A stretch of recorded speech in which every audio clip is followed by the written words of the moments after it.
ሂጂ ሂጂ ይለኛል ከትልቅ ሰው ሀገር ምንድነው ልቤ አባይ ስትሻገር። ያው ዘፈኑ አዲስ ስለሆነ ብዙ አልያዝኩትም ለዛ ነው። እና ለማንኛውም እንዴት ናችሁ ቤተሰቦች? ደህና ናችሁ ወይ? እኔ ያለሁላችሁ እግዚአብሔር ይመስገን። የኔ ምርጣ ምርጦች አላችሁልኝ?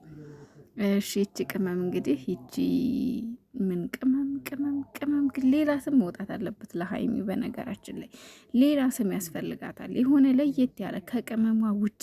ምን አይነት ስም ልስጣት እስኪ እናንተ? ስም አውጡላት። እኔ አትጠገብ ነው ምላት፣ በፊትም አትጠገቤ ነው ምላት፣ አትጠገቤን አትጠገብ ነው ምላት። እና እናንተ ደግሞ እስኪ የራሳችሁን ስም አውጡላት። ለማንኛውም ሂጂ ሂጂ ይለኛል ከትልቅ ሰው ሀገር አላረፍም ልቤ አባ እስኪሻገር በልልኝማ ብላለች። እንግዲህ ምንድን ነው እናንተ ሀይሚና ብሩኬ ትላንት አልተገናኛችሁም እንዴ? ምን አስባችሁን? አልተገናኛችሁም መሰለኝ።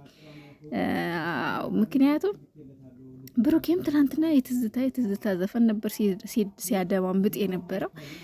ሀይሚዬም ደግሞ ዛሬ ሂጂ ሂጂ ይለኛል። ስለዚህ አብራችሁ አይደላችሁም ማለት ነው። ለማንኛውም የኔ ውዶች ብሩኬ በጣም ናፍቆሻል። ትላንትና የሆነ የትዝታ ዘፈን ነበር ሲከፍት የነበረው ላይቭ ላይ እያለና የኔ ውዶች የኔ ምርጣ ምርጦች እኔ የኔ አትጠገብ ሀይሚሻዬ እንደምታዩት ፏፈሽ ብላ እምር ብሎባት ብቅ ብላለች። እንኳን ደህና መጣሽ ብያለሁ ጨረቃዬ። አምሮብሻል፣ ምን ጊዜም ታምሪያለሽ፣ ግን ዛሬ ደግሞ ለየት ብሎብሻል።